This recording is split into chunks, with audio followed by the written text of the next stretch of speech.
This is in Bentonville. Thank you so much for being here on this really nice, cool morning. But I will tell you, it is much better than last month if you were here during the flood, right? Some of you were here last year. We had a lot of people getting here late because of all the access in the area, and we ended up last year. Such a great event last month with our panel discussion, and Blake Woolsey and the team did just a great job. So if you were here, thank you so much. My name is Andy Wilson, and I'm the Executive Director of Doing Business in Bentonville. And I will tell you, we've had a great year. This is my first complete year doing business in Bentonville. In fact, I came to the last year November event to observe what was going on when I was asked to consider to take this role. I got to tell you, I've had a blast all year. We've had great speakers all year, great programs, and thank all of you for being here during the year. Many of you have a lot of new people here today, so welcome so much. I couldn't have done this, though, without my cohort, Casey Baker, back there with the Braves cap on. I'm not sure why he's got the Braves cap on today. But anyway, Casey, thank you so much. And my person helping with my administration piece, Andrew Brown, out front. I really appreciate my team for all the hard work this year they've done. So again, thank you for being here. We have a great program today. I can't wait for JP to get up and talk to you about his message today. It will be powerful. It will be interesting. And what I want you to do is start thinking about, as you're listening to JP, start thinking about the questions you would like to ask him.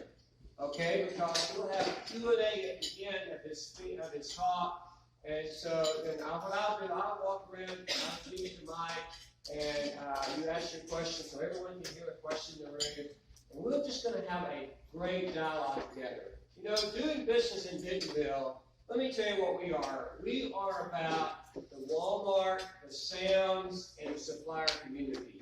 We're here to help connect you to the Walmart executives, Walmart leaders, and then have a great dialogue together, very collaborative. You know, one of the things I want to do is set this room up to a casual environment, offer you some great food, and then let's just talk together and learn together, because I spent over 25 years at Walmart, and what we do in this room, our goal, this is our goal, it's really simple, is to ultimately help the customer. And if we help the customer, that lady that's either shopping the store or getting the merchandise picked up at the store, online, whatever, if we ultimately help the customer, this morning has been worth it. All of the effort has been worth it. And that's our goal. We want to ultimately help the customer. And I know all of you in the supplier community that support the supplier community, that's what you focus on, right? It's the customer. So JP will talk a lot about the customer today. Now, before our event, I'd like to recognize our sponsors, because quite frankly, our sponsors really help us with our program. I communicate with our sponsors. For example, last month, the event, we couldn't have done the event without Shiloh. And Shiloh is well represented here, and you see the information in the room. Pick up the information. We couldn't have done it without Shiloh, because we collaborated together, and I couldn't have done it without this lady, Cheryl. Where's Cheryl? Where are you? There you are. But I couldn't have done it without Cheryl, you and your team's help. Thank you so much. So why don't you tell us about Shiloh? I'd love to tell you about Shiloh. Good morning, everyone. I'm Cheryl Yarbrough, and I work with Shiloh Technologies. And I am proud to say Shiloh was founded and has been here in Northwest Arkansas for over 25 years. What we do is we are a data analytics solutions provider, and we support retail suppliers around the globe. So how do we support retail suppliers around the globe? We have cutting edge technology and solutions and tools that really provide data intelligence and insights and allow suppliers such as yourself to get to insights and action faster. So that's really what we do. I would love to tell you more. To Andy's point, morning. I've got several team members here today. We'll be in the back after the program today. Want to come talk to us and see how we can help you. Hey, let's welcome Shiloh.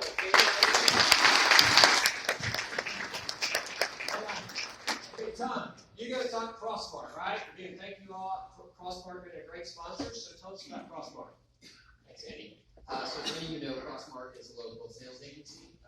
Primarily, we do retail merchandising, but we also do headquarter calls and analytics and insights. We've got a great team here. CEO and Kevin are both here with us. We have business development managers, and we have client service managers also. We're here to serve the Walmart stores. I do want to remind people that Christmas is just around the corner, and there's plenty of time to get merchandising events lined up for Christmas.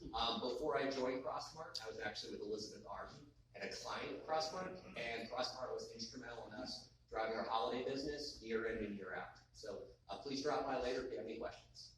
Thank you. Let's welcome All right, lady. All right, lady, I know where Eric is. Where's he at?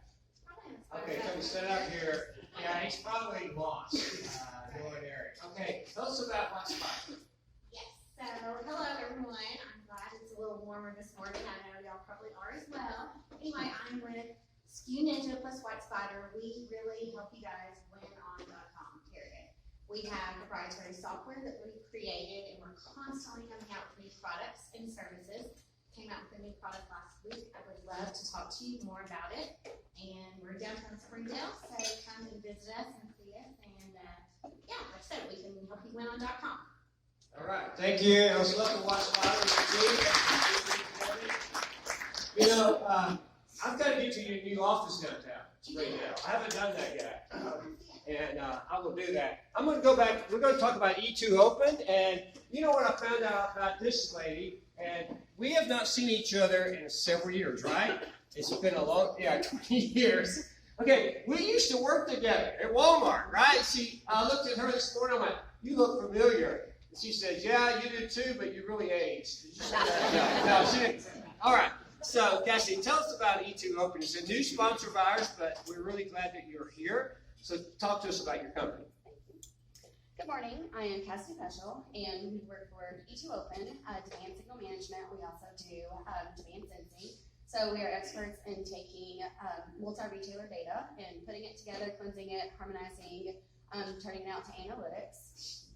So we do from end-to-end supply chain, and the analytics is where we really focus. We have Walmart, where we do a lot of the OTIF and OSCA and helping all the suppliers in this community. So would love to talk more if you want to stop by. Okay. All right. Thank you. Let's welcome them. All right. Also, if you haven't picked up your copy of Celebrate Arkansas, they were our sponsors too. We appreciate them. They have that copy for us today, so make sure you pick that up. I always love that magazine. Also, our hotel is part of our sponsor. We really appreciate all the work that Cameron Smith and Associates help us. We use their office space, and they give us that, so we really appreciate that and their support. Also, Weather Trends is a sponsor. We appreciate Weather Trends. Now, again, thank you for being here. Let me introduce our guests. And the first thing I'm going to talk about is his family. JP Suarez. JP and I are connected this way, okay? His son plays at Shiloh on the National Football Championship, okay? And I know JP's going to get that in a lot more. And you should, because your son's a great football player. And my grandson is moving up to that team, and he's been at Shiloh his whole life, and he's played football since 4th grade. So thanks for your son and Shiloh setting a really high bar for all of those young kids coming up in that program. So JP, thank you so much. JP is married. His wife Natalie, they've been married for 25 years. They have not only his son, but 2 other children. Both are in college. One's at Northwestern. The other child is in Nebraska. So a great family. And I had the opportunity to see JP from a distance somewhat. But JP when he started at Walmart, he started on the legal side. In fact, JP was has been attorney for the Walmart and the Sam side. And not that I don't have anything against attorneys, but I sort of kept him at a distance. And so that way, I wanted them to come see me, let me not go see them. But he continued to work his career at Walmart, Executive Vice President, Walmart Realty, then Senior Vice President of International Business Development. Then he became a Chief Compliance Officer. Then, as I mentioned, General Counsel for Walmart and Sam's. He has a law degree from the University of Pennsylvania Law School. And JP is currently the Executive Vice President, Chief Administrator of Walmart International, and just a great guy. He loves to cook, he loves to eat, and he said he loves to mix a little of that with some wine. So let's welcome our speaker, JP Suarez.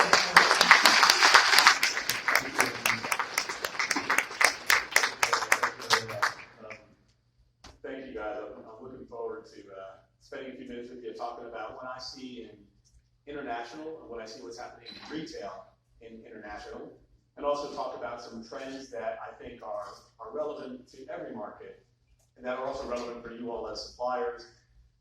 Going to give you just a couple of really basic things that I believe everybody should be focused on as we think about what's in store for the future of retail in our world today. But before I start, let me talk just a little bit about Shiloh football, because since August 18th, my whole life has revolved around Shiloh football. I have never seen anything like this. Morning, noon, and night. My wife and I's sole purpose is to get our son ready to play football games on Friday night. It's like, I knew the South loved football. I had no idea. It is remarkable. Just last Friday, Shiloh played for the conference championship, but not national champs yet, although sometimes they act that way. My wife was there at 7 o'clock decorating my son's locker for the game. We then went back at noon to prepare lunch for the team.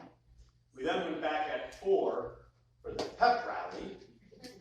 We then went back at 5 to get them dinner. We then went back at 6 to actually get ready to go on the field for senior night. And then we finally got in the stands at 7 and froze and watched them actually win against a very, very good P. Ridge team. So it's very exciting for everybody, but I'm going to be very happy come December 13th because the season is finally over and this boy can actually get back to doing something else like studying, which he seems to struggle with at times. Anyway, so like I said, I'm going to talk to you a little bit about what I see, a little bit about some trends, and then I'd love to have a Q&A with you all about any questions you have about our international business or questions you have about a supplier working with Walmart in the international or in the U.S. context. So let me talk to you a little bit about our international business, because from my perspective, it's probably the biggest business that most people have never heard of. It's actually about a $125 billion business across 27 countries with 55 banners and nearly 6,000 stores. If Walmart International were an independent business, it would be the largest retailer outside of the United States. We have over 700 associates worldwide, and we grow between 3 to 5% a year. We're in markets like, as you know, the UK, Canada, and Mexico. In Mexico, we are the #1 retailer. We enjoy about 52% share. We're the largest retailer in Chile. We're in Argentina. If anybody's interested in buying a business in retail, I will sell you the Argentina business today. We can do it right outside here. I can take care of that for you right now. We also operate in South Africa, which is a really interesting place. I have the privilege of serving on our board there. We're a publicly traded company there. We only own about 52% of it, so we do operate in a different structure, much like in Mexico, where we are also publicly traded. And then you'll see the UK, India, and China, and Japan. So we're a big retailer, and with that multiple markets comes a tremendous amount of complexity that we have to navigate every single day. When we think about how we bring Walmart to life across so many different markets, it starts really with our strategy and our mission and our purpose, our promise. Our ambition as an international team is to help Walmart deliver long-term, sustainable, and profitable growth. And our promise as we do that as a support team is to make life easier. Make life easier for our customers, make life easier for our associates, make life easier for our supplier partners, for everybody that we work with. What we try to do is make life easier. Now let me stop here just for 1 second. When we talked about what our ambition and our role was, it was interesting to me, and it reflects how the world is changing. Because we debated whether or not we wanted to have profitable as part of our growth ambition. And indeed, believe it or not, in retail, we still want to make money as we grow. Although some companies don't seem to be constrained by having to make a buck, we still think it's important. And so we want to have that. I know, it's so old school, so old-fashioned. But that's what we're about. And then it's about our strategy. It's about strong local businesses powered by Walmart. People oftentimes ask us, how come Walmart's not in a certain country? We say, we are. We own Asda. That's Walmart. They say, well, why don't you call it Walmart? Well, our view is that the brand has to be locally relevant, and you can get the leverage of being part of Walmart without being Walmart as the banner. And so when we purchased the business in South Africa, they actually operate under 4 separate banners, 5 actually, if you add a small chain that they've got. And we left it alone. And it's actually Massmart. And everything that is branded remains Massmart, and then the individual brands. Because we want the businesses to stay locally relevant. But the beauty of being part of Walmart is that you can get that powered by Walmart. It's about that competitive advantage that comes with leveraging the capabilities that we have across multiple markets, across multiple experiences, across multiple areas of the business, and delivering that leverage into the markets with speed, cost efficiency, or effectiveness that the market couldn't otherwise do on their own. We don't want to do stuff for leverage just for the sake of leverage. We want to do it where it makes sense. Now, for those of you, I know you all deal with Walmart, you know, that's actually pretty hard. In Walmart, I'm of the view that many times our scale is a disadvantage and not an advantage. It's sometimes really hard to work with Walmart. It's sometimes really hard just to find who the right person is to get to pick up the phone or to respond to the email, just to get something done. It seems like there's about 12,000 people in the home office who have veto power over everything that we want to do, and about 2 people who have approval authority. So it's pretty tricky, but if we can make this work, and where it works well, markets accelerate because of the leverage and the benefit of being part of Walmart. When we leverage across talent, technology, capabilities, we see a real acceleration in the market because of that benefit of being part of Walmart. That's what we want to deliver. We don't want to change the nature of the business, we want to make it a better business powered by Walmart. Now underneath that, I'm not going to spend too much time here. The ones that what they are is our priorities about having a clear international roadmap, know what we want to do in every market, and go do it. We have to evolve retail. This is what I'm going to talk about today. I talk about leverage capabilities, people-powered digital mindset. Really what you've heard some people say that we want to become a digital company. We want to become a digitally enabled company, but we're a retailer. And we're always going to be a retailer that's digitally enabled. And we need to do that with the right people and the right technology. And then trust is a competitive advantage. Let me say this to you all about what I think this means. I think what this means for Walmart, it's not only always doing the right thing, but hopefully being a partner that you can rely on and trust to do the right thing by you also. We may not always get it right, but I believe that Walmart, as compared to some of the other big guys who are out there, who begin with an A, may not have that same advantage. And if we play this right, it's the foundation of how this company was built. And trust as a competitive advantage is more important today than ever. Because I believe that some of our competitors don't see this as a necessary way of doing business. And I think that we have a chance to use trust as a competitive advantage because we can do things that they can't or they won't. And so it's a significant part of how we think about our business. But what's happening around the globe? We actually had my colleague Brooks was with me, and we actually looked through a bunch of slides, and we're going to show you a slide here that talks about the retail apocalypse. But at the possibility that there was going to be some press here, and Brooks reminded me that it is our earnings announcement today. Maybe it wasn't a great idea to talk about the retail apocalypse. But it's changing, and you all know that. Insert the line here, retail's changing faster than ever before. Insert the line that, the world is changing faster than ever before, whatever you want. It is absolutely true. And geopolitically, what's also true is that it's unpredictable. About 60 days ago, I wouldn't have bet you ever that you would see the kind of unrest you're seeing in Chile today. For those of you who aren't across what's happening, there's been political unrest in Chile that was triggered by a subway fare hike from $1.02 to $1.07. So a 5-cent subway fare hike has caused about 45 days of political unrest, during which point of time, 27 of our stores have been firebombed, 111 of our stores have been completely looted, and Santiago, the main city of Chile, has been completely shut down for days on end. 60 days ago, we thought it was Disneyland down there. We enjoyed market-leading share, over 50% in Chile as well. The world changes, and it changes fast. We talk about the things that are changing in our trade war with China, which is unpredictable, and I just can't even imagine where it's going to go. We think about Brexit, where they can't even decide if they want to get in or get out, and yet we're trying to run a business there where who knows what it's going to mean for supply and for inventory come October 31st, or maybe not October, but maybe January, maybe not January, but maybe April. And again and again and again, trying to operate in that is incredibly destabilizing.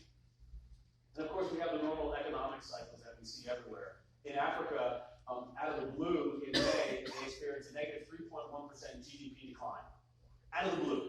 We knew the market was slowing, and all of a sudden it tanked. It's now bounced back to slightly above 3%. And we have to try to operate in those unstable environments. And of course, just like every place else in the world, we've got some great competition globally. We all know Aldi and Lidl, and we know how powerful a retailer they are. Costco, we know, is going everywhere. They just opened their first club in Shanghai, with a second one listed or scheduled for a couple of years from now. They're a fantastic retailer. Kroger is, of course, strong. Tesco, you know. A couple of things I want to say about the competition. Those that are left are doing really well because they're good. In fact, they're better than good. They're great. My first point about what I'm seeing in retail competition across the world is this. Used to be in Walmart. What I like to say about Walmart and why Walmart got to be so big is that Walmart did a couple of things. It decided that Walmart was going to be great on price, was going to be great on assortment, and it was going to be good enough in everything else. I remember when I first moved to Walmart, to Bentonville 16 years ago. I come from New Jersey, as Andy said.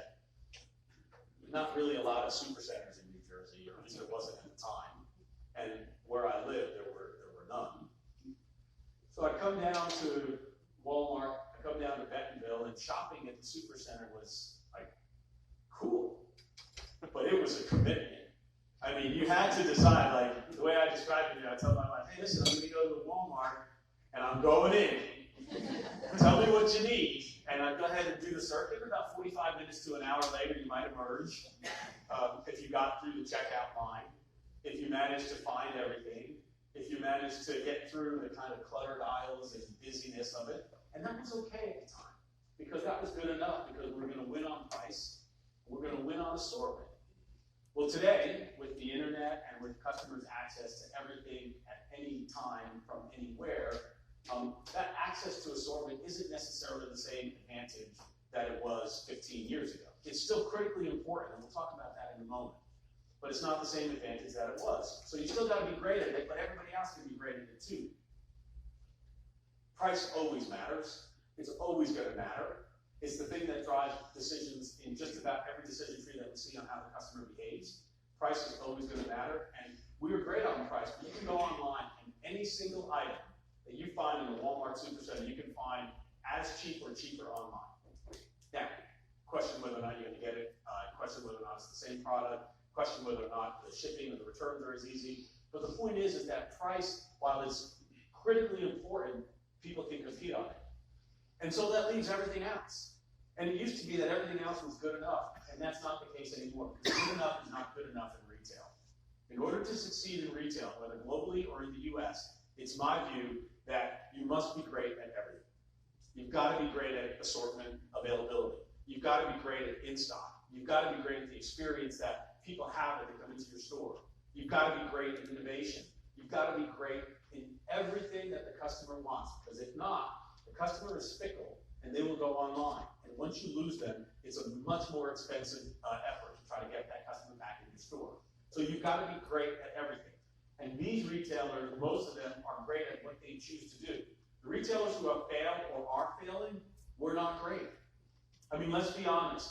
Sears is not a great retailer. Now, I know some of you guys may sell to them, but they're not. They stopped investing in their stores. They stopped investing in their business. They stopped investing in their teams. And they got bad. And so they failed. And I know they're not failing yet, but they just closed more stores. They're dead. They're a zombie retail chain.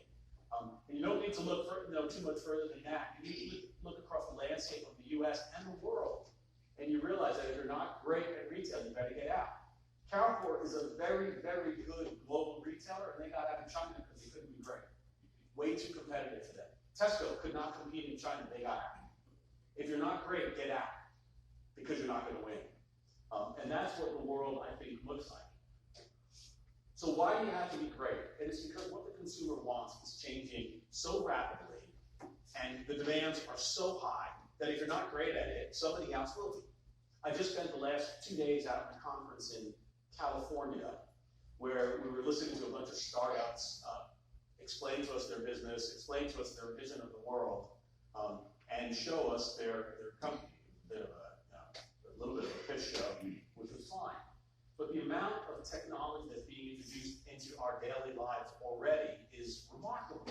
And if we're not staying in front of that so that we're delivering on the right experiences for our customers, they're going to simply migrate someplace else. They want to do things differently so that they can be in control completely of the relationship they have with us as retailers, as suppliers. And so the second point that I make is the way we win, and by the way, stores still matter. While I said that the retail apocalypse is real because if you're not good, you're dead. If you're not great, you're dead. It's true. Stores still matter. I fundamentally believe that the retailers who will win will be retailers who know how to enable stores and online in a seamless, integrated way in order to satisfy the customer at every single opportunity that they have to shop with us. And that's the only way I think a retailer is going to win. I found it fascinating that the CEO of our Bonobos brand, which, as you know, is a completely online, pure play, what we call a digitally native vertical brand. They started online with men's clothing. Now they have, I think they sell women's clothing as well. But it's very expensive chinos in case you want to buy some. And they're comfortable. And Andy has said, his name is Andy Dunn, what he said is that Bonobos can't survive without stores. So we need to put more stores on the ground. And being purely digitally native isn't enough. It's interesting, I sit on the board of a group called the International Council of Shopping Centers, and we conducted some research that found that for every online player, when they add a store, their sales go up by something like 30 to 40% in that catchment area because of the presence of the store. Now, that doesn't mean the customer is necessarily shopping in that store all the time, but the customer wants the choice to shop how and when she wants, or whenever she wants, and wherever she wants. That's what Omni is going to do. But you've got to do this really, really well in every single way in order to win. And I believe that this is, I fundamentally believe, across the globe, whoever gets to a great Omni experience first in that market is going to be the winner. So what does it have to look like then to have an Omni experience that works? I think it's comprised of these 4 elements. Now this is JP, this is not Walmart, this is JP. I haven't run this by Doug or Judith, so they may view things differently. But I really believe it's these fantastic 4, thank you for that, these fantastic 4 things that are going to be part of winning retail in the future. It's going to be Omni-enabled, it's going to be great across the board, and then you've got to do these things. The first one is experiential, the second one is social, the third one is frictionless, and the fourth is curated. Let me walk through these. I believe the future of retail for international or the U.S. is all about experiences. I think the days of just building a bare bones store that doesn't look very good, that's just an asphalt, tarmac that's completely uninviting, I think those days are over. If I was building today, I used to be the head of Walmart Realty, if I was building today, I'd invest as much in the look and feel of a store as I would in everything that goes inside. Because customers care about the experience that they have. They care about the experience even before they enter a store. They care about the experience online and how easy it is to get products. They care about how easy it is to interact and learn about the health characteristics of the product. Remind me to come back to health. They care very much about knowing that the product is there.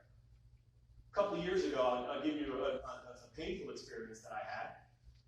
I was, Paul may have seen it, I was packing a car. I live across the street from Paul. I was packing a car to take myself, my wife, my son, and like 4 of his buddies to the mountains to go skiing. So we are packing, and we rented a car because I needed a big one. Turns out that I needed to put like one of those escargots on top of it because there was too much stuff. But I didn't have cross rails. The rental car didn't come with cross rails, and it was Saturday after 5, so I couldn't go back to the rental company. It was closed. So I said, I'm stuck, and we tried to be. There's all sorts of ways we were going to try to do it. I just had this vision of this thing sliding off the back of the car somewhere in Kansas. I said, look, I'm not going to do that. So we went online, and I tried to find them on the Walmart app.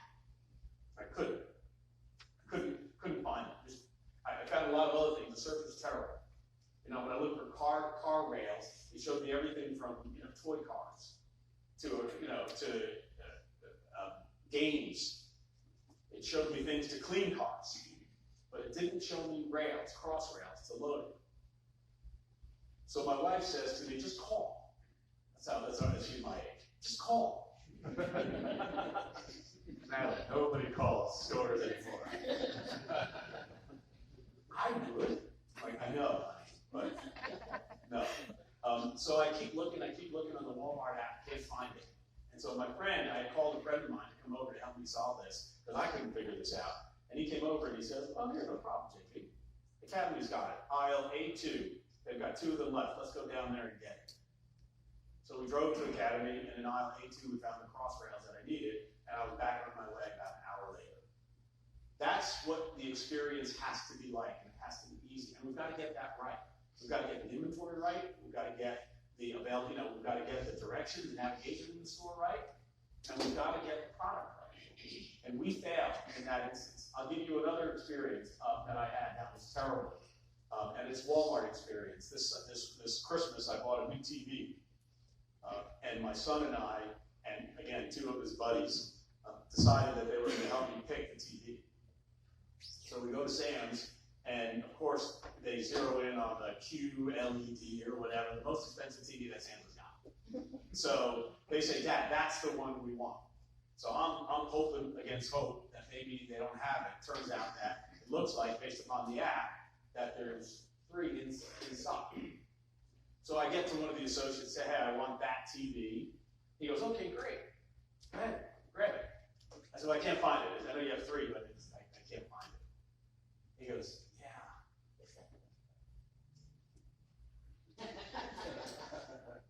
I said, "Oh, you can help me find it. There's 3. He goes, "Oh, go look." So he goes and he looks and he comes back. And he says, "I can't find it." I said, "What do you mean you can't find them? It's a $4,000, $5,000 TV. Of course you can find it. There's 3 of them here." And he said, "Yeah, I don't know where they are." And I said, "Well, look, could you go ask your boss?" I didn't tell him who I was. I didn't tell him where I worked. Didn't do anything like that. I just said, can you go ask your boss?" So he left. About 5 minutes later, he came back and said, "We think there must be other people shopping who have put them in their carts, and that's why we can't find them." Unfortunately for me, apparently, the hour that we sold 4 $5,000 TVs happened to be the hour that I was in there. Little unlucky on my cap, or we just couldn't find it, which is actually what it was. We just had no idea where the inventory was. And so, as we're doing this, my son and his 2 buddies are sitting there on their phones, And as we get frustrated, and there's a college football game we want to watch that afternoon, he says to me, my son, he says, Dad, Amazon's got it, and it's cheaper. Exact same TV. But for the fact that I worked for Walmart, I would have left Walmart because that experience was so bad. You know what I ended up doing? I drove down to Springdale where there was 10. And I managed to get lucky down there because there weren't 10 people buying $5,000 TVs at that time, and managed to buy one. But that's not great. That's not okay. And until we understand that the experience has to start from even before you start shopping into all the way to the experience when you return it, if you need to. That's what great looks like. And it's got to have a great look and feel. It's got to have the services that you want. This store is a store I was just in a few weeks ago in the Netherlands, actually. It's called Jumbo. It's the fastest growing retailer in the Netherlands. They care very much about the experience, even though they claim to be the lowest price in the market. Now, I don't know if anybody's ever know Jumbo. Yeah, a couple of people know Jumbo. I don't believe they're the lowest price in the market, but they might be. And what they do absolutely believe in is a great experience. They've got these different zones, and they've got these different looks and feels in their stores that are amazing, because the experience that you have interacting matters. This one you all know about, but this one is absolutely, absolutely critical to get right, and it's got to be frictionless, because I don't mind coming in the store if you tell me where it is, if you tell me how to get it, and you let me get in and get out quickly. In China, China has migrated to a cashless economy in about 5 years, quicker than any other market has. Right now, about 70% of transactions in China are all done on either WePay or Alipay. And that's only going to get to 100% sooner rather than later. It was interesting, we were in China a few months ago, Brooks and I, and we actually had to change our flight, and we had to leave early. So we checked out of the hotel one day before we had scheduled, but we had prepaid. The problem is that we didn't prepay, our travel company prepaid. And so the ladies at the front desk were trying to give us credit, except that the credit card didn't line up with it. So they had to give us cash. I fully expected the Chinese army to walk in as this process was happening, because it was so complicated, because they're a cashless society. And this friction that we introduced was darn near impossible for them to solve. At one point, we said, it was about 1 o'clock in the morning, we're like, it's okay. Charge us the extra night. Just let us leave. No, they were going to give us that 200 renminbi back. And you were going to wait for it as they scoured through the drawers and the safes in the back to dig up the 200 bucks renminbi that they needed to give us our refund. Because they'd taken friction out of the shopping experience. In China, you can order product from our stores and have it delivered in 30 minutes or less. In one instance, our high water mark is we managed to get an order in 7 minutes. From the time the customer ordered it, it was at their door in 7 minutes. That's what they want when they want frictionless, and they want it everywhere. They want to be able to come in and grab a product and know it's there. They don't want to wait online. They want to be able to return it easily without having to wait online. They want to be able to be in control of how they interact with us. Second part of, I think, the future of retail is about social. It's about connecting. It's about making sure that when you shop, you're also part of the community. Now that sounds weird, right? You go in, you shop, like I talked about when I first moved to Bentonville. It's about a commitment to go into the super center. I think that's changing. And I think nowadays, people want to interact and be social in their experiences when they shop. These are real photos of real stores all throughout the world, or I think these are all global retailers. And what you see is opportunities to interact, engage, or have a meal with your family, your friends, that's in a shopping environment. There's a company called Hema, which is owned by Alibaba. It's one of the fastest growing store chains. Alibaba, online retailer, market cap of like $500 billion. They're building stores in China. They're building stores like crazy. I think they're on pace to do about 100 and something this year. And their stores have experiences in there where you can go in, you can watch them prepare foods, you can buy your food. You can order it online and they'll deliver it to you in 30 minutes or an hour. Or you can go on a date. And there are people doing that. They're ordering their food and they're going to eat there because they created this incredible experience where it's actually really nice to be inside the store and to have a meal. Go down to send somebody down to the Whole Foods down here, but please don't buy anything.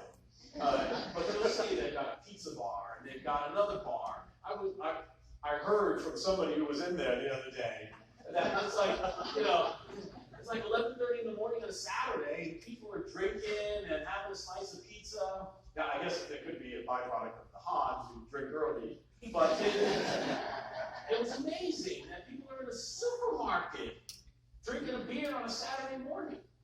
That's what the future of retail is going to start migrating to, and it's happening. What I can tell you is it's not a Whole Foods phenomenon. It's happening in every single market. And retailers that are great are racing to this. This third one, this is definitely JP points, so please don't quote me on this, because Doug will get mad. But curation still matters. This whole idea that I'm going to create online, unlimited search, the endless aisle of 10 million items it's nonsense. Because I don't want to do that much work. I want you to do it for me. And I want you to choose the right product and give me the right insight based upon who I am. I want you to personalize the information and the experience for me and give me what's relevant to me. But don't make me work for it. We pulled these stats just off of some papers that have been published on the internet. 70% of Amazon shoppers, 70% never get past the first page. We're trying to figure out what the corollary, the equivalent would be in a Walmart supercenter. It would be like walking to the produce bin and then turning around and walking out, 7 to 10 customers. Never get past the produce bin. 91.5% of the traffic that's generated on the site are listed from Google on the first page. First 3 products in Amazon generate 64% of the clicks. It doesn't matter if you're a great product and you're listed on page 17, because I got news for you. Nobody goes there. Nobody goes there. Everybody shops in the first one. And so we have to help curate the items and get them to the right spot so the customer can engage with them. Brooks was telling me he did this search, and in Walmart we have 25 pages of Thanksgiving decorations. 25 pages. I don't know about you, but I don't decorate that much for Thanksgiving. I don't need to get it that good. So I'm going to click on probably page 1, 2, 3, or 4. 1 and 4 actually get the most clicks, because that's the way the human eye works. But curation matters a lot. And it matters in our stores too. And you guys know this better than anybody. But we can't afford to put stuff that's unproductive in our stores. And so we need help curating to get the great items in there, put the right items in front of our customers. Again, because they are not asking for unlimited, they're asking for them. Give me what's relevant for me. And personalization is really what this is about. It's taking the data that we have and personalizing it to the customers that we have and making it easy for them to shop in the way that they want. In an omni way, online, in-store, pickup, delivery, however they want, the product they want, at the price they want, with a great experience is what it has to be. So what does this mean for you guys? By the way, let me go back here because I forgot to do it. I made a quick picture here. My favorite thing about social, like I said, I used to be the head of realty in Walmart. We did some studies, and we asked customers I have to tell you, it was in Texas. We asked customers in Texas, what's the one thing you want when you come to shop at a Walmart supercenter? What do you think they told us? Beer.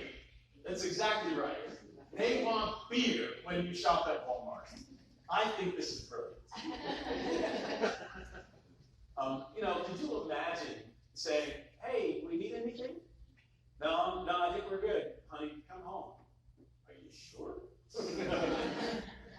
Because I'll go. I'm happy. I'll get it. I'll go get it. If I can get a beer at store 100. So we've actually tried doing stuff like this with our stores. We actually got a store that we tried it in, and we're trying it again in another store. But it's definitely some of the things that make the experience great. But what does it mean for suppliers? At the end of the day, items still matter, and great items matter. And I think sometimes we can lose sight of how important item merchandising is. And I know I'm a bit old school, but man, a great item at a great price in the right location is awesome. And we can't ever lose sight of the fact that items still win in the retail space. We get so caught up with the digital, we get so caught up with social, we get so caught up with so many things. Put a great product in a customer's hand, put a great product in one of these, I don't even know what they're called, I call them enablers, that's not the right word, but these people go online and just model product that they buy. And you put great product in their hands, and it matters.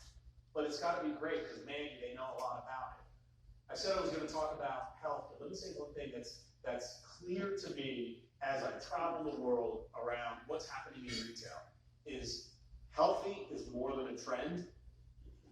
It is happening in every single market, and we have to get in front of this because it is what customers want. And we're seeing it in China, we're seeing it in India, we're seeing it in South America, and South Africa.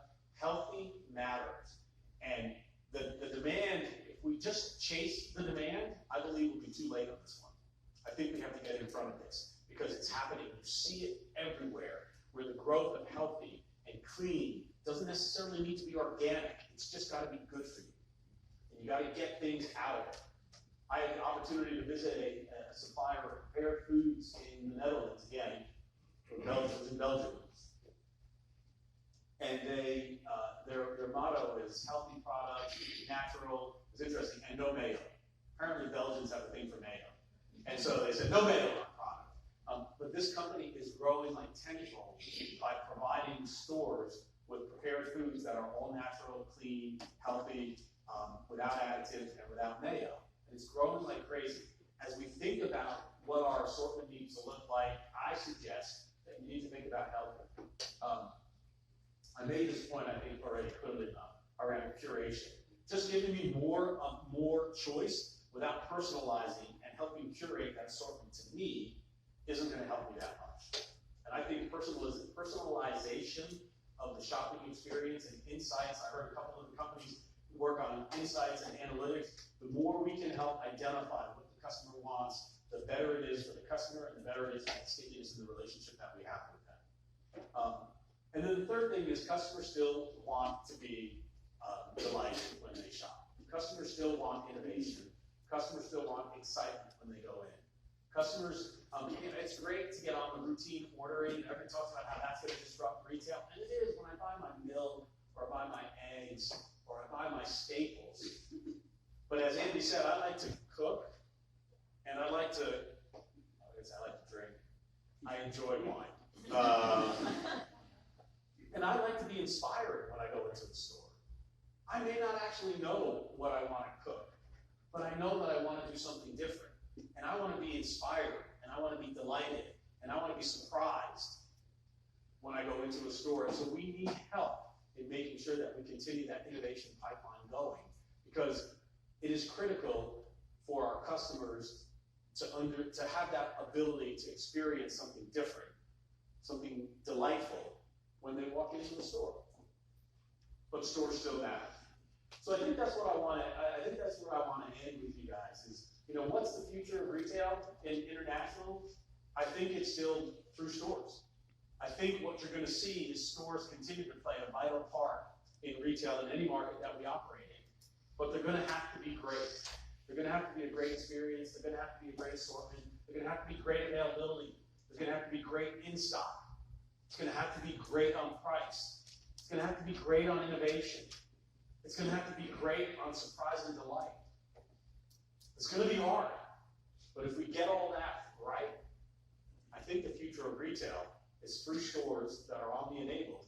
And the future of retail is going to be determined by the people who get there the fastest. That's all I got. So, questions?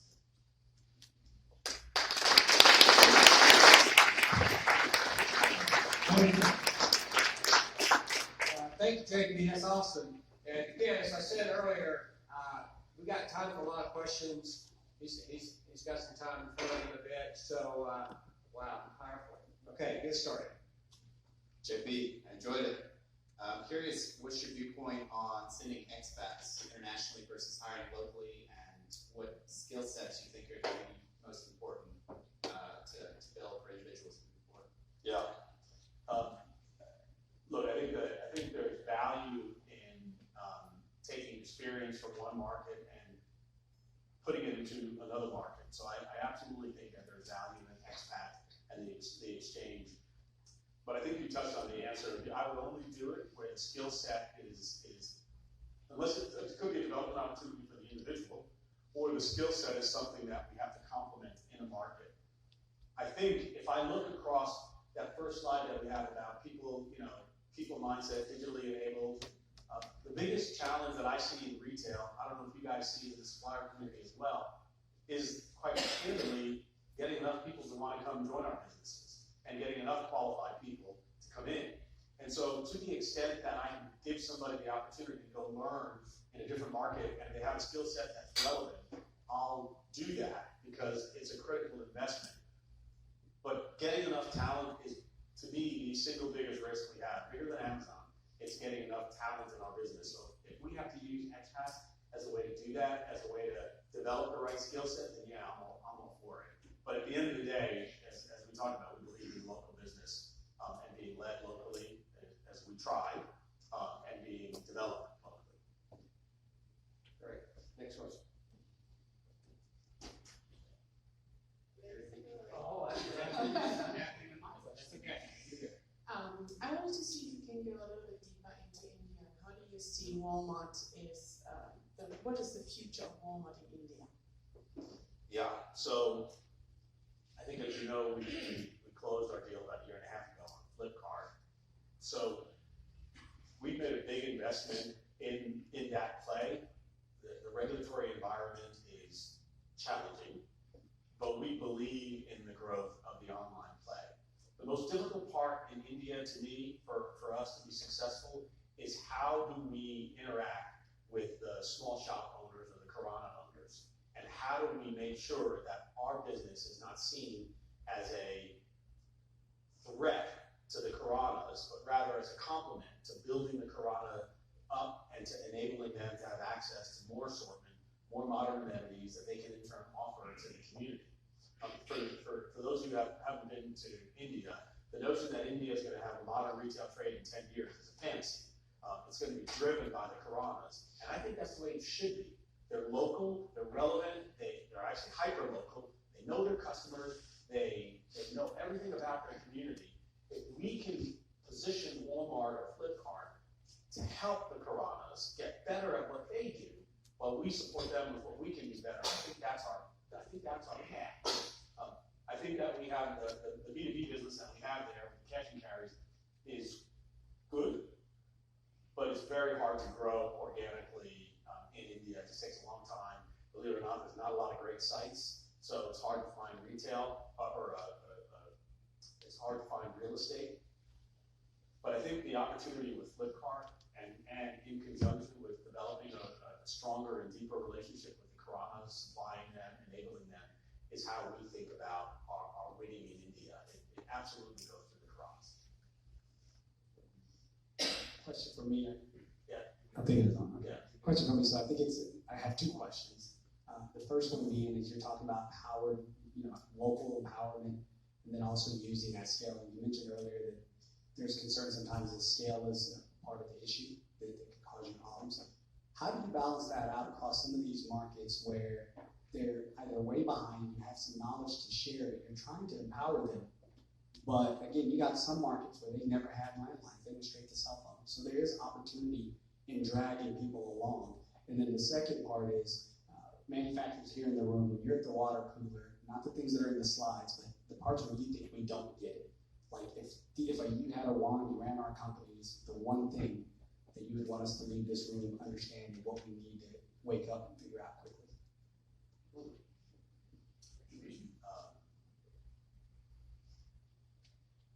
Yeah, so that second one's throwing me.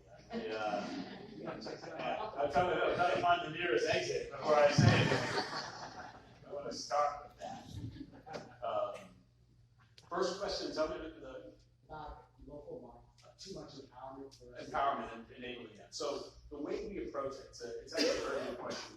The way we approach that is we try to identify either best practices or common technology or common process, and then we try to give it to the markets and let them figure out how they want to localize it. Now, it doesn't always happen that way. There are some enterprise things that we say there is a one size here that we're going to try to do, and that's mostly on some of the system side.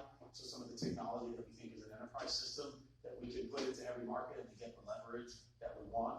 So we will sometimes do it that way, but fundamentally, the power that we see is taking the backroom process in ASDA, which is very good, and showing Chile how to do it, and then let Chile localizing it for how they do it.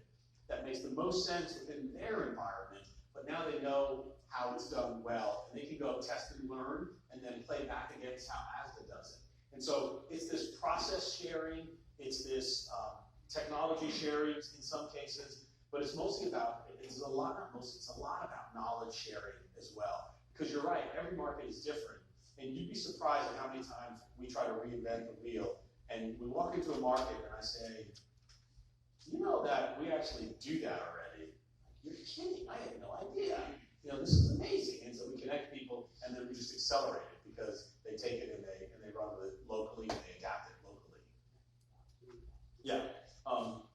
Look, it's hard to say what suppliers, have to do differently. That's universal. Every supplier is different, and I think you all understand working with Walmart, or else you wouldn't be here.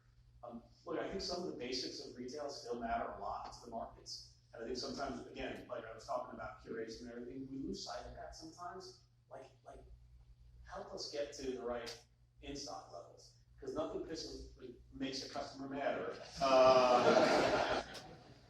Whether you're in China or India or Japan, is when you don't have it and you abandon your shopping trip. Or now you're forcing me to go to 2 locations because I thought my shopping list could be satisfied. And normally it is. He said, man, you guys are out of stock. We've been out of stock for 2 weeks. Help us make sure we nail the fundamentals in every one of our markets, and then the innovation can follow. But we've got to get those things right, and then it's up to us. In fairness, then it's up to us. Let's get our in-stock and inventory right, and then it's up to us to make sure we enable it with the right tools so customers can see that it's available.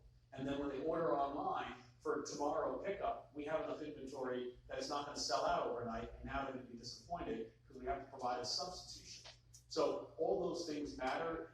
You can't be great if you don't get the fundamentals right. JP, one of the questions, great questions so far. We're going to continue. I know at Walmart, JP, there's a lot of different things you do internationally that the U.S. learns from the U.S. implements, right? And would pickup be one of those? Pickup and the whole grocery home shopping would certainly be one of those. We've been doing it in ASDA for 10 years. Right. So what's next? What in the U.S., because most of us, we're in the U.S. stores, that's where we live, shop. What else is coming from international to the U.S. that we can look forward to help us do what you talked about? Yeah, it's a great question. I think a lot of it is going to be how technology starts getting integrated into the shopping experience when you're in the store. So in China right now, we have facial recognition for checkouts, where we are enabling that. Now, China's a different world. And this all, one of my favorite expressions since I've been back is, sometimes you can learn too much by going to China. Because you think it's gonna apply, and it's not. But things like how technology is incorporated into the shopping experience is huge. And we're learning that there's a lot that you can do to make a store experience great with enabling technology. Whether it's electronic shelf labels, whether it's facial recognition when you check out. whether it's personalization and identification when you log on to Wi-Fi, whether it's the development of a Me Club, program, a digital relationship program in Chile. All of those things are really important, and I see that happening across all the markets, including the U.S. Great. Other questions? Excuse me. Hi, JP. Thanks for your insightful remarks. You talked about some of the innovations that are taking place. Healthy was one of those concepts. You said, hey, you don't want to get behind this, you're going to be chasing it. Yeah. So how do you balance between where the market is, where the shoppers are today, and some of this innovation? Because if you only look at those who are using technology or shopping omni, may not be the mass, right? So how are you benchmarking kind of where things are and where you need to get and how fast you go? Yeah, I think there's 2 points in there. The first one is, you're absolutely right. We can't over-index to just think about how the customer online is shopping versus how the customer in the store, because 90+% of the sales are still going through store, and they're going to continue to go through stores for a long time. Now, the ratio is going to change, but there's still going to be majority of sales for the next 15, 20 years, they'll be through stores. I could be wrong on that. That could change me, but so obviously you got to take care of that. But I think that whether you're shopping, whether you're a bodega out and out shopper in Mexico, which is a lower socioeconomic, or you're a Superama shopper in Mexico, which is, or a Sam's Club shopper in China, which are higher socioeconomic, certain things cut across all the demographics. They may go deeper in the higher ones than in the lower ones, but they cut across all of them. And healthy is one. I think guys, I could be wrong here, so take this for what it is. But I think you would make a mistake if you don't try to get in front of healthy. If that applies in your range, I think you make a mistake if you don't try to get in front of it, because you don't want to chase this one. It's so profound in every single market that customers care about what they put in their families' bodies, and it may not be able to buy everything at a lower socioeconomic shopping experience, but they'll shop for the things that matter to them that are more healthy. And you have to probably do both. If you got some, I hate to use this example. If you got some pizza flavored chips, continue to sell those, but figure out where the customer is going and help put some other choices in front of them sooner rather than later. JP, when Todd Harwell was here, he gave us, in fact, he told us about the health center that was opening in Georgia at the Walmart, and in fact, it opened the next day. So he got permission to give us a little insight on that. How is that unit doing in Georgia at the health center? I've read a lot about it. Yeah, it's early days, right, Andy? It's a big investment. It's a big facility, so we'll learn as we go. I think what you can read from it, not so much about that particular facility and the way it looks and feels, but more about, again, how healthy and health and wellness are playing into the experiences that you can have in a store. If you think about why I go to a store, it used to be, like I said, you go, do that shop.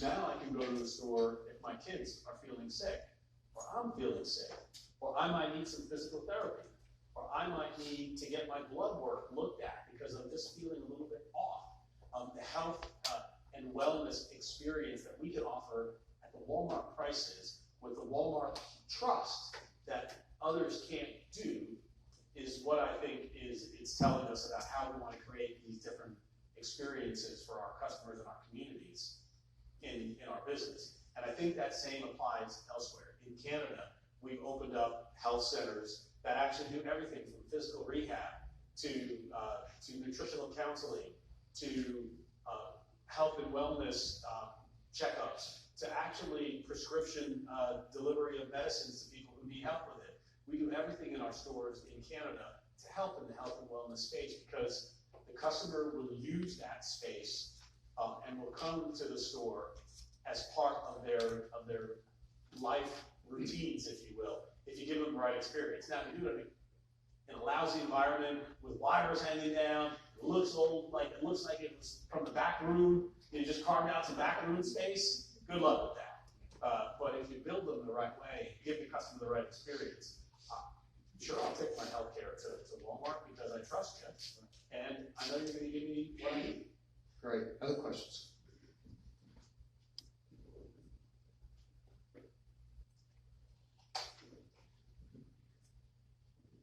Hi, JP. Craig Elkett with IBM.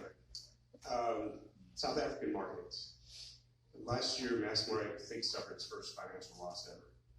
And he brought in Mitchell Slate to make some changes. 13 years, wasn't it? Within 13, okay. Do you see it as a growth market where you continue to invest? Assuming you will, what are some of the hurdles, big rocks you need to overcome to make Massmart great? So yes, it is an important market for us. It's a growth market. The opportunity in sub-Saharan Africa, to include South Africa, is enormous. That being said, 90% of our business is in South Africa. So there are sub-Saharan markets that we like, we want to be in, but the real opportunity that we see it right now is centered or concentrated in Africa. Within that market, we see the opportunity to continue to serve the middle tier customer and up through our various formats, be it Cambridge, Game, Macro, or Builders, but really starting at that middle level and working our way up. The challenges that we have in Africa are around the business model. There are 4 separate business units, and they've been operated rightly because of the circumstances of rapid growth that they were experiencing. They've been operated as separate business units, and that's caused there to be an excessive amount of duplication. And as we reported in our first half results, our SG&A now has run away from us, and our SG&A is growing at 10-11%, whereas our business is only growing at 5%. And we all know that's a death cycle and a death spiral that can hit you really fast. There are some things that are very challenging in South Africa. Labor negotiations are very tough. You have lots of union representation of associates, and wage increases are built in every single year, and they're very high. Inflation runs at 4 to 5% a year, so we have to keep up with that. Real estate, believe it or not, is prohibitively expensive in South Africa. So we've got to figure out how to solve all of these things, bring our SG&A down, consolidate across the business units where we need to drive efficiencies around technology, around supply chain, around other support services. And then I think we're going to be okay, because if we run at 5 to 6% growth in South Africa, we should be able to make some money. We just got to get those expenses under control. And then we've got to ride the market. Like I said, South Africa is a very volatile place right now, where it swings from growth to negative to growth to negative.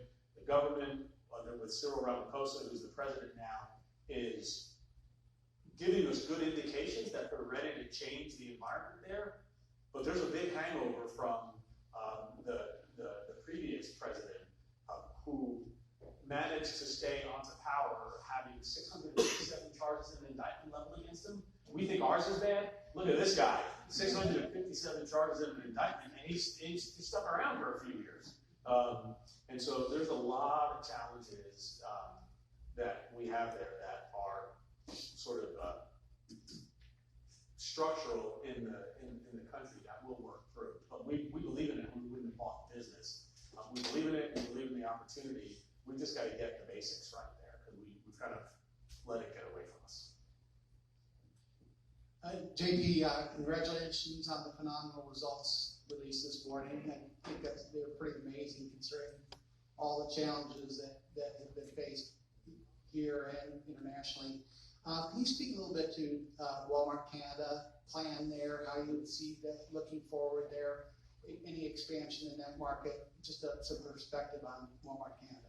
Yep. So Walmart Canada, we definitely see an opportunity to continue to grow our online business there. So we're looking at trying to develop that further with both our business there, also developing some more of a marketplace on our online business. I think then, Paul, the rest of how we see our opportunity there is getting our stores back into sort of fighting shape. Quite a few of our stores, as you know, up there are kind of old and tired looking. And we've got to make some investments to fix the infrastructure of our stores. And in my view, do it quickly, because we're running out of time to make those investments there. So I think the play that I see in the near term in Canada, which is a very good business for us, it's a very healthy business, is we've got to make sure that that moat around our business is a secure one that doesn't get easily breached by not taking care of our fleet. And so we'll continue to make investments in fixing the stores. If you've been to the Stockyard store or the Vaughan store, give you an idea of where we're going and how we think about the experience of a customer shopping in Canada going forward. And we've got to make those investments pretty aggressively. Okay, one last question, anyone? I got one. JP, have you seen anybody do personalization really well, whether, when they come into their store, whether it's for products or health, whatever it might be, anybody anywhere doing personalization? Yeah, there's a whole bunch of companies who are doing it really, really well. A lot of them start with loyalty cards, but even without loyalty cards, there are, except in Europe, every one of the players has some ability to connect with their customers and to give them information that they want. We have a pretty good program down in Chile. It's called a Mi Club. It's not a loyalty card, but it's a card that we have a digital relationship with them. A lot of the online players do it really well. I think, and this is JP, I think personalization is going to have to get better, because right now it's a little bit annoying. I search for a wine, and all of a sudden I get bombarded with all these wine things, even after I've already drank the bottle. Like, I don't like that wine. I'm abstaining. Stop sending me these prompts. I've already been on that vacation. Stop telling me about it. It's going to have to get smarter than that. It's going to have to get smarter fast. But I think there are some retailers out there that do it very, very well. There are some companies that do it very, very well, and there are some startups that are trying to figure it out as well. Hey, thank you, JP. One more question, JP, please. Hi, JP. My name is John Stills from Kimberly-Clark. Right now, we're all in the middle of planning 2020. So, can you give us either JP's outlook for 2020, or probably not Walmart's, but from our perspective, we're seeing all the economic stuff you said, a lot of slowdown in a lot of markets. So, just interested on your perspective on that. Yeah, I think it's going to be very hard. I think in our international markets, it's going to be very hard. Whether or not the trade war gets resolved with China, it's had a significant impact in the economy there, and that economy has seen a slowdown like I haven't seen in a long time. So too India, while we have done well in our business so far, and we had a good Diwali as well as Big Billion Days, we're seeing the market slow down. We've talked about South Africa. Chile is out of the blue, surprising. Mexico is doing well, but it's still having the same pressures. So what I see is downward pressure on just about every market that we operate in right now. And I think that's going to be reflected in how the businesses shape out for 2020. I think it's going to be a very, very hard year internationally. I think the U.S. business is continuing to be strong and continuing to drive really great results. But I think next year is going to be a very difficult year internationally. We're aligned. Okay, let's thank our guests.